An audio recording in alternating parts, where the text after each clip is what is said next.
ఈ వీడియో వచ్చేసి మన టెంపుల్ క్లీనింగ్ గురించి. ఫెస్టివల్ అంటేనే క్లీనింగ్ కదా. సో ఈ క్లిప్ వచ్చేసి క్లీనింగ్కి ముందు ఫస్ట్ అయితే గర్భగుడి అంతా సర్దుకొని క్లీన్ చేసుకున్నాం. తర్వాత స్వామివారిని కూడా క్లీన్ చేయడానికి అయితే రెడీ చేసాం. లోపలైతే మేము కంప్లీట్ చేసాం, కానీ బయట మాత్రం చాలా డస్ట్ అనేది పట్టింది. దానివల్ల అది నార్మల్గా క్లీన్ అవ్వట్లేదు. అందుకే పెయింటింగ్ వేసే వాళ్ళతో అయితే ఈ విధంగా అయితే క్లీన్ చేయించాం. తర్వాత విగ్రహాలను క్లీన్ చేయడానికి ఫస్ట్ చింతపండుతో అయితే బాగా క్లీన్ చేసి next Pitambari powder and Vim సోప్తో అయితే వాష్ చేసుకోవాలి. అలా చేయడం వల్ల విగ్రహాలు అయితే షైనింగ్ బాగా వస్తాయి. సో విగ్రహాల క్లీనింగ్ అయితే అయిపోయింది. వాటిని వాష్ చేసి పక్కకు అయితే పెట్టుకున్నాం.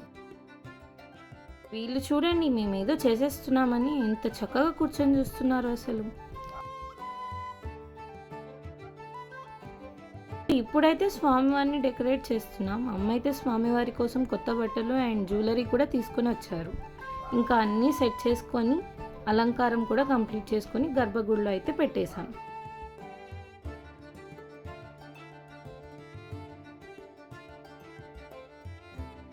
ఇది వచ్చేసి క్లీనింగ్ తర్వాత క్లిప్. గర్భగుడిలో కటన్ కూడా గోల్డ్ కలర్ అయితే వేసాం.